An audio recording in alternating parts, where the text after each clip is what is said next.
So James Talarico came to Abilene. Of course, he's running for the U.S. Senate, the Democrat nominee from Texas. He did entertain a few questions, both serious and not so serious, for the Abilene People podcast. This episode is going to be a little different because Mr. Talarico did not come in and sit in the studio for a conversation, but instead I took the camera on locations to find him and have brief conversations with him and people, some of whom stood in 100-plus degree temperature for over an hour to have the opportunity to see him.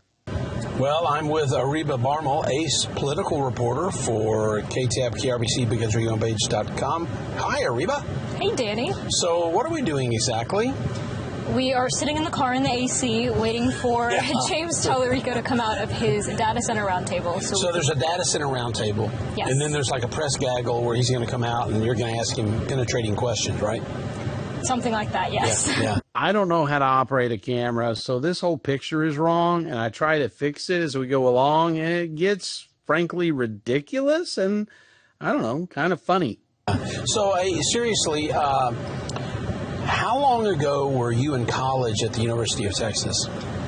Let's see, a little over a year. I graduated in May 2025. So a year from graduating, and you have tonight a one-on-one interview with the hottest interview in American politics. What do you think about that?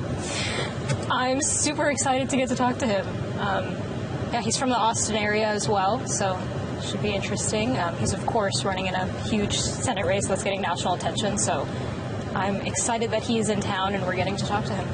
And you know, I am terrible at working this camera, and I don't know if this will make the final cut, but I totally missed everything you were doing and saying because I didn't have your face on camera, and I still don't. So we're gonna try again later. How about that? We're gonna try again later, and hopefully we'll be back with Ariba's face.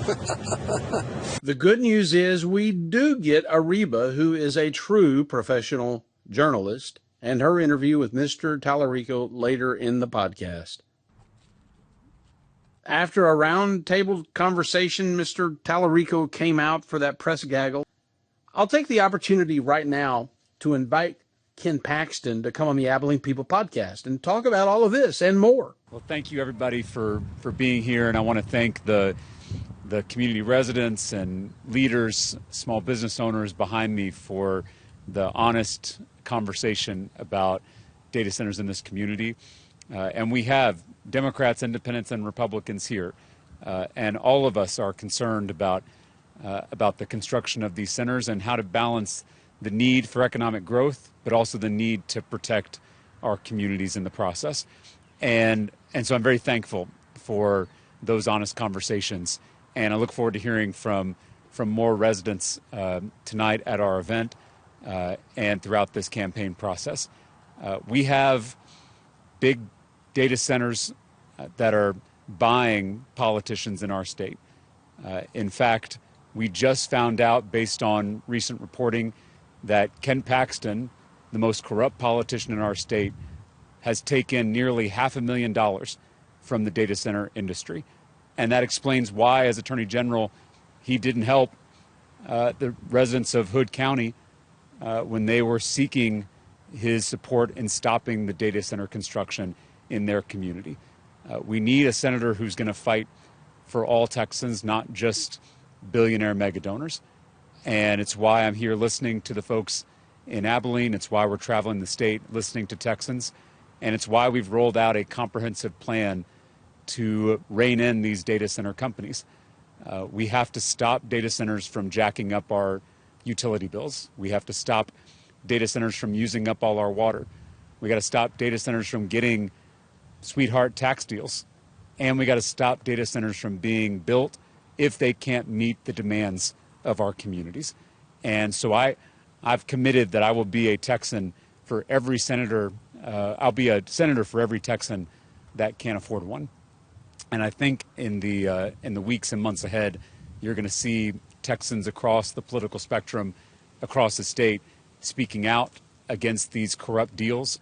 And we are looking for servant leaders across both parties that are going to stand up and listen to the people of this state and fight for every Texan, not just corporate special interests. All right, we're here with longtime Abilenians, Monty and Frankie Montgomery, and you guys just attended the Talarico rally here at Tuon Mesquite in Abilene. How was it, and why did you come to the rally? It was exciting. There's a lot of energy in the room. I think the people here were really behind James Talarico and what he stood for. I came to hear what he had to say. Looking for something different than what we've had for decades now. Status quo's not doing it for you? No, sir. I like how you called me sir. Yeah. That's very important. All right, Frankie, what about you? Same thing. I just was looking for something, to hear some good words from him. I've been following him, so didn't hear anything brand new. It was just so good to be in the room with him and feel the energy in the room. It was good to see people that we knew, but also people I didn't anticipate being here, so it was fun. You know, one of the wait, I'm going to try this. Ready? It's a fancy move. Wow. One of the points that I've heard made and that fascinates me is Abilene is such a red town. You know, it's MAGA country, if you will, certainly conservative. And here comes a Democrat that's drawing quite a crowd. Was that addressed, or was that thought present in your mind? Well, for me, I think if you're a Christian, I think it's really difficult to vote for the other guy. And I think people really feel that. Just the corruption that we know about. And I think Talarico is not just a good option, he's what we talk about living. And I think those values are what we sincerely believe.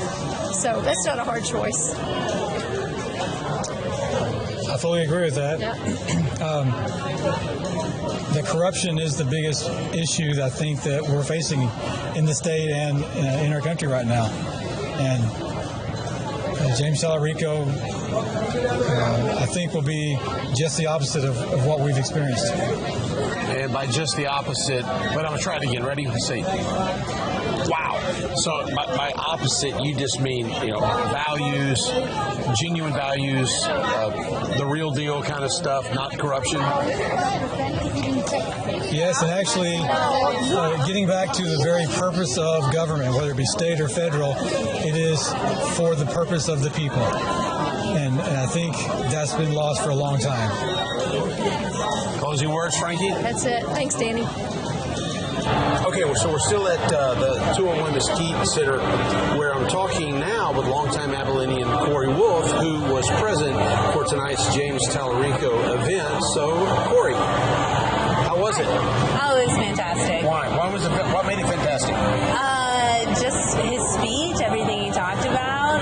He kept it really about the people. I was going to ask you what resonated. So he kept it about the people. What do you mean? Oh yeah, I think everyday people. Going after those billionaires who aren't really working for us. They're buying our politicians who are supposed to be working for us. Anyways, I don't know where I'm going with that. Yeah, that's okay, but that's a part of what he talked about, huh? Absolutely, yeah. It was great. Everything he said, it was just awesome. He wasn't trying to divide anybody. He was like, let's work together, and it's just so refreshing hearing that, especially now, because you just don't see that anymore in politics. Were you surprised?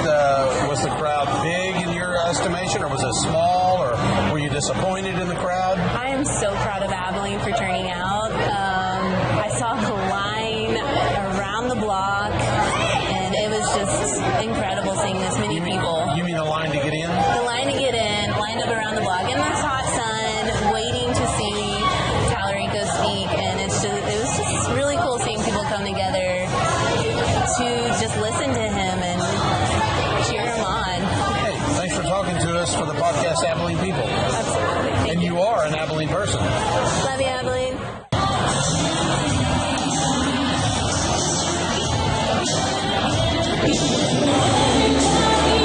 So this is the scene after the rally. All of these people are waiting in line to go up there on stage to have their photo taken with Mr. Talarico.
us into an outer room that was nicely air conditioned, and we could hear great. So I waited around so that I could go up there and shake his hand and meet him. I needed.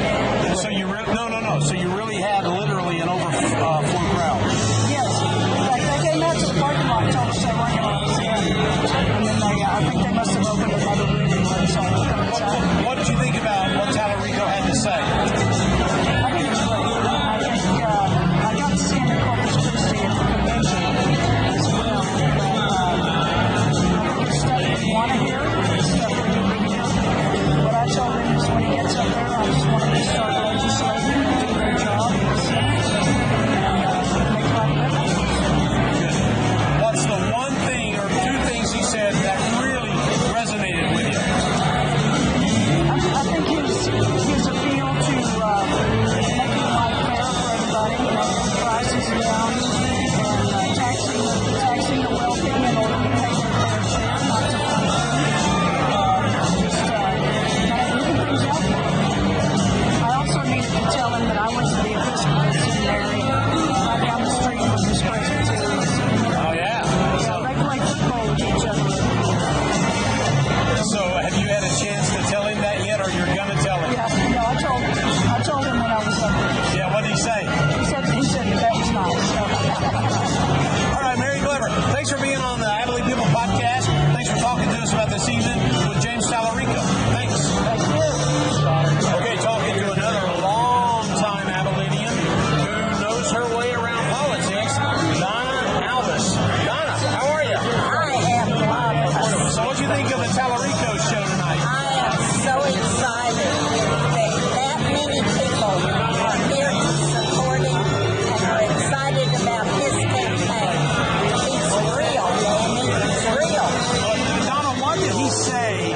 One or two things specifically that you think, okay, that really resonates with this crowd right here in Abilene? Well, I think talking about affordable living, being able for our children to be able to have the same experience we had growing up, being able to afford life.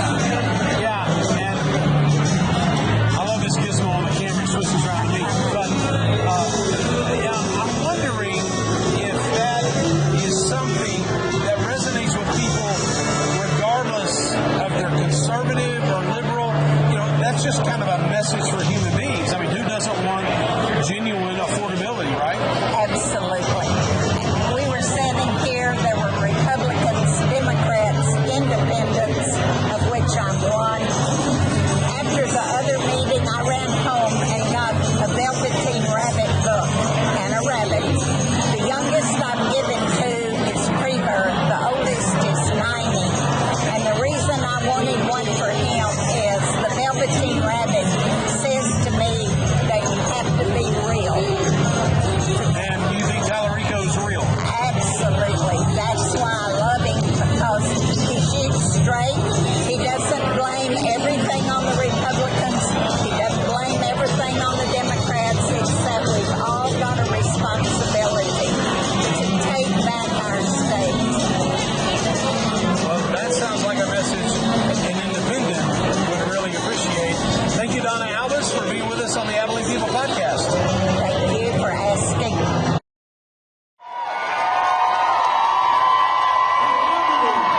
Democratic Senate hopeful James Talarico addressed a crowd of over 800 in Abilene as part of his new American Dream Tour. Everyone here has been so welcoming. Talarico talked economic policy and affordability during his time in the key city, saying he brought down costs while serving in the Texas legislature. In the U.S. Senate, I'm going to do the same thing. I'm going to bring Democrats and Republicans together to start lowering these costs, start raising our pay, and start getting this economy back on track. He also touched on data centers. We need a senator who's going to fight to rein in these companies, who's going to fight to make sure that these centers are paying for their own energy, that they are funding their own water infrastructure and recycling their water. A topic he focused on earlier in the day at a roundtable discussion with community members. We have Democrats, Independents, and Republicans here, and all of us are concerned about the construction of these centers. While the roundtable was not open to the media, we want to make sure that folks can feel comfortable being honest without the need to be worried about cameras in the room. Talarico addressed the press after, saying they touched on issues such as traffic, rising utility bills, and water concerns. We got to stop them from jacking up those utility bills. We got to stop them from showing up in our communities without any input from residents. If elected, Talarico would represent the state of Texas in the United States Senate. I want to be a senator for all 31 million Texans, not just Democrats or independents, but Republicans too. I want to represent everybody. Saying he wants to stop government overreach. Folks out in West Texas, they are live and let live people. And bring back individual liberty and freedom. And the fact that we have politicians who are banning things like THC, a product that our veterans use for PTSD, our seniors use for chronic pain, to me, that is government overreach at its worst. As for recent polling data showing how tight the race is between Talarico and Republican candidate Ken Paxton. The only poll that matters is on Election Day, and so we're going to keep focused on talking to Texans, showing up everywhere, and building a movement of working people. I think I'll tap Danny in. Yeah, that sounds good. I'm going to start us off with our fun questions. Okay. I think we went to the same high school, but I feel like I need to double check. Is it McNeil High School? Yes, McNeil High School. Yeah. It's my fun fact that I tell everyone, so I just needed to. Oh, wow. That's cool. Small world. Yeah, that's very cool. Okay, you ready? I'm ready. Yes. I'm going to add a mic to your Yes. here. Yep. On that one. Okay. All right, I'm going to ask you some silly questions. Okay. End with a really, I think, very important question. Yeah. I think you'll concur. The silly question is, do you have any hobbies? What do you enjoy doing? I do. I love spending time with my family. I love reading. I love hiking. I hike Big Bend every year for my birthday, and right now we've seen an unprecedented attack on Big Bend National Park. They're trying to build a useless, corrupt border wall through our national park. And you're seeing Texans come together to speak out against it. Okay, here we go. Ready? Yeah. Italian or Mexican? Mexican. Okay. Tex-Mex or brisket? Oh my gosh, that's a hard choice. Put those two things together. Barbacoa. Fair enough. Okay, this one's impossible. Ready? Willie Nelson or George Strait? Oh my gosh. I love George Strait, but I did get to spend 4th of July with Willie Nelson, so I'm going to give this one to Willie, and I think George will understand. Okay, we're going to end with a serious question. Here it is. Just give us 30 seconds on your concerns about Christian nationalism. Yeah. And I think Abilene considers itself a Christian city. Lots of churches, 3 Christian colleges. What about Christian nationalism? My granddad was a Baptist preacher in South Texas, and he taught me that as Christians, we're supposed to follow the 2 great commandments that Jesus gave us, love God and love neighbor. And there's no exception to that second commandment. We're called to love all of our neighbors, not just our neighbors who look like us or pray like us or vote like us. We're called to love everybody the way we love ourselves. I don't want the government forcing any religion down my throat, so why would we do that to our Jewish, Muslim, Hindu, Buddhist, agnostic, atheist neighbors? We need to defend the separation of church and state in our First Amendment. We got to make sure that we are keeping government out of the business of our churches, and we got to fight for religious liberty because it is under attack here in the state of Texas and across the country. All right. Thank you, sir. Thanks for being on the Abilene People Podcast. Hey, Thank you, I'm sir. honored. Thank you. Thank you. Well, it's been a little bit of a different Abilene People podcast, but I think that Mr. Talarico coming to town certainly was an opportunity to get him to talk to a lot of people in Abilene, which he did. He was here for about a day and a half. And I want to emphasize to our Attorney General, also running obviously for Senate as the Republican nominee, Ken Paxton, please come to Abilene and come on the Abilene People Podcast. Love to have you come into the studio and talk to us. I'm your host, Danny Sims. This has been that kind of unusual episode of Abilene People, but stick around, come back, and if we're lucky, we'll see you next time when we have another one of Abilene's most interesting people here on Abilene People.